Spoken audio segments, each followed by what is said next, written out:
Good afternoon, everyone. My name is Marian Ruth J. Marcos, and today I will be going to discuss the teaching and assessment of listening. So, before we start our lesson, I want you to have some reminders during our discussion. First, I want you to listen attentively. Second, stay focused. Third, avoid getting distracted during our discussion. And fourth, jot down notes. Before we start our discussion, our objective today are the students will be able to identify listening. Second, the students will be able to know the difference between hearing and listening. And last, they will also know the importance of listening. Listening comes into fashion. For most people, being able to claim knowledge of a second language means being able to speak and write in that language.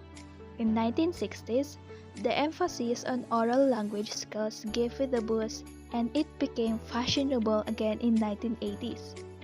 During 1980s, proponents of listening in a second language were also encouraged by work in the first language field. Also, Julian Brown were able to demonstrate the importance of developing oracy or the ability to listen and speak as well as literacy in school. Prior to this, it was taken for granted that first language speakers needed instructions on how to read and write but not how to listen and speak, because these skills were automatically bequeathed to them as native speakers. So let us know about the word listening. What is listening? According to Rubin 1995, listening is conceived of as an active process in which listeners select and interpret information which comes from auditory and visual clues in order to define what is going on and what the speakers are trying to express. And on the other hand, listening is an active, purposeful processing of making sense of what we hear. This is from Helgesen 2003. 1994, Ross points out that listening is vital in the language classrooms. Why? Because it provides input for the learner. And in 2005, he stated that listening has three sub-processes, namely first, decoding. It refers to the attending, perceiving speech, recognizing of words, and parsing grammar. And second, they have the comprehension. It deals with the activation of schema representing propositions and logical inferencing. Third, he have the interpretation. Interpretation refers to the matching the meaning to previous expectations and evaluating discourse meanings. So just like other macro skills like speaking, reading, viewing, writing, listening can be required, learned, and also practiced. When we listen effectively, we really pay attention and think about what we hear, what we understand, and what we remember. So let us now proceed on the difference between hearing and listening.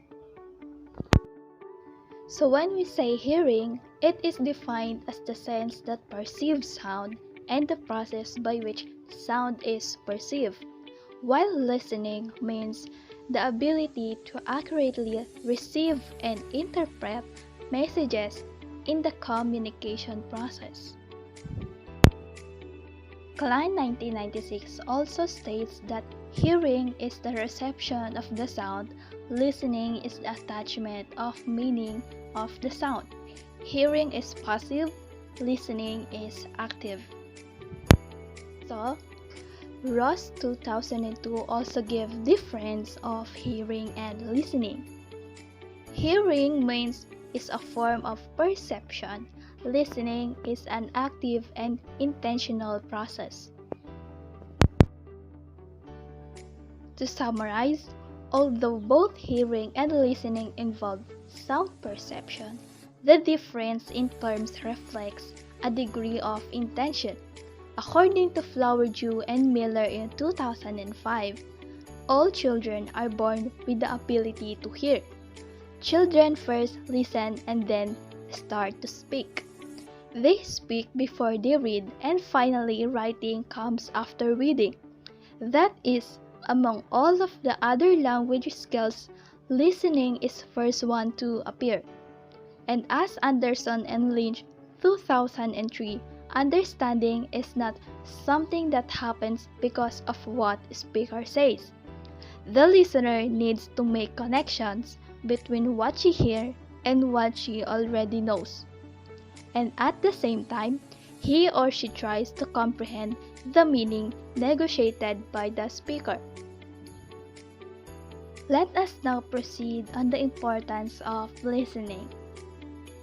Listening plays an important role in communication in people's daily lives. As Goa and Wells state, it is the medium through which people gain a large proportion of their education, their imagination, understanding of the world and human affairs, their ideals and sense of values.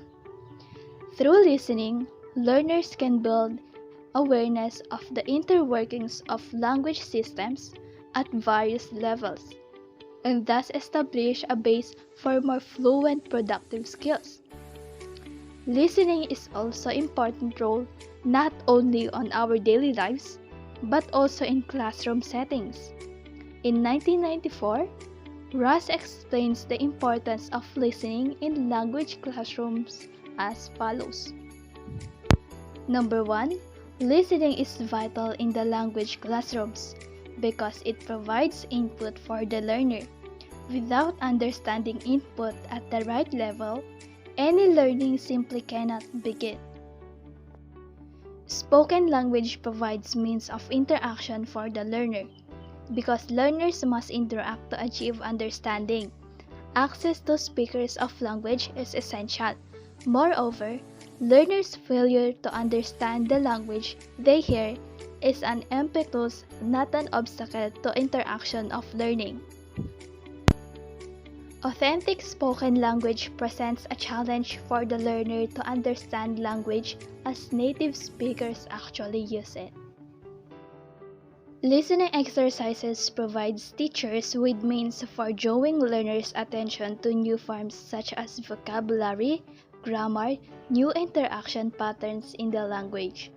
To summarize, listening has an important role both in daily life and in academic context, as it's crucial for people to sustain effective communication. As Anderson and Lynch 2003 states that listening skills are as important as listening skills because people cannot communicate face-to-face unless both types of skills are developed together. Listening skills are also important for learning purposes, since through listening, students receive information and gain insights. That's all for my report. I hope you learned something for today. Thank you and God bless.